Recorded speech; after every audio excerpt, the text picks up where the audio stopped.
Hello children, how are you? I am your English teacher teaching of English. Today we are all here to know the story of Heavenly Parasol. In the last previous class, we already completed 12th paragraph.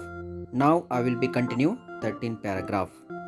Keep the fingers below the line and understand the lesson. Stop, cried the king, shocked at the sight. You wretch! You dare threaten another's life in my realm. The barbarian dropped his sword in terror and fell on his knees before the king. Oh, noble one, have mercy. I am a leader of a troop of barbarians that live in this wood. My little son has fallen prey to some disease and is on his deathbed. If I kill this man, the gods will be pleased and save my son's life.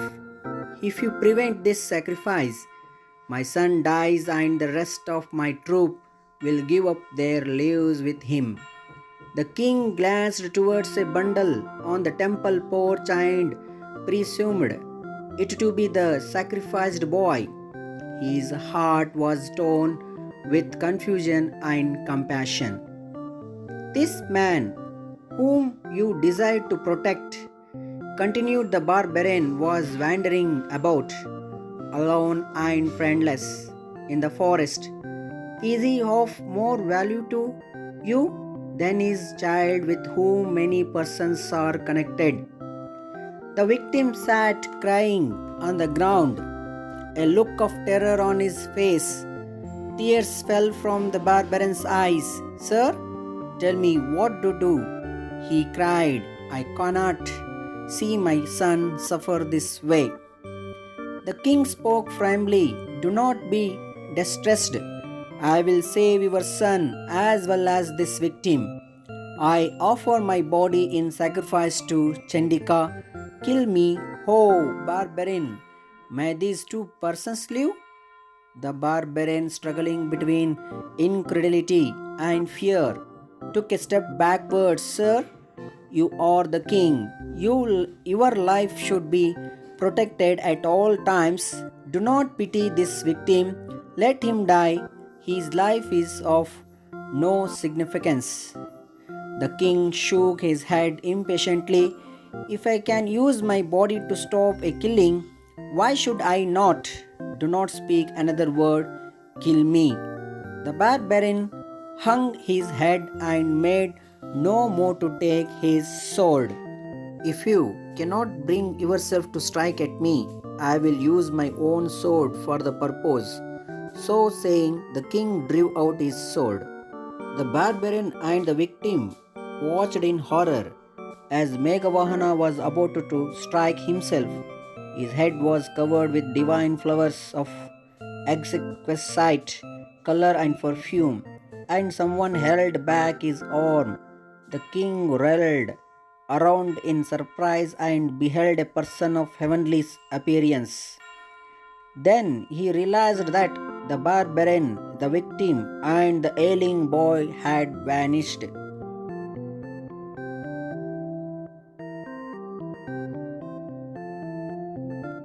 Meghavahana ordered to him to stop.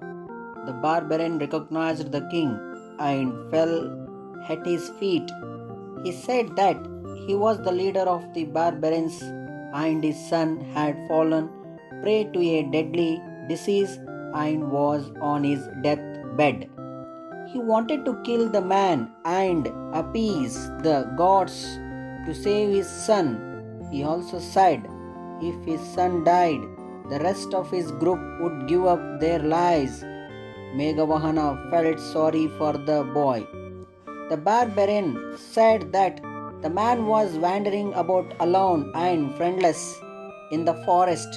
According to the barbarian, the life of the victim was insignificant when compared to the lives of his son and troop members. Meghavahana looked at the terrified man and made his decision. He told the barbarian that he would save his son as well as the victim. He asked the barbarian to kill him and offer his body in sacrifice to the goddess.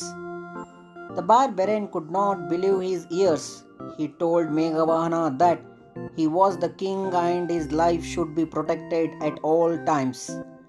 He requested the king to kill the victim as his life was of no value. Meghavahana, instead of being killed to save the lives of the victim and the barbarian's sons. The barbarian hung his head and kept quiet. Meghavahana decided to kill him. He drew his sword and was about to strike himself with it. Then someone held back his hand. God Purna appeared before him.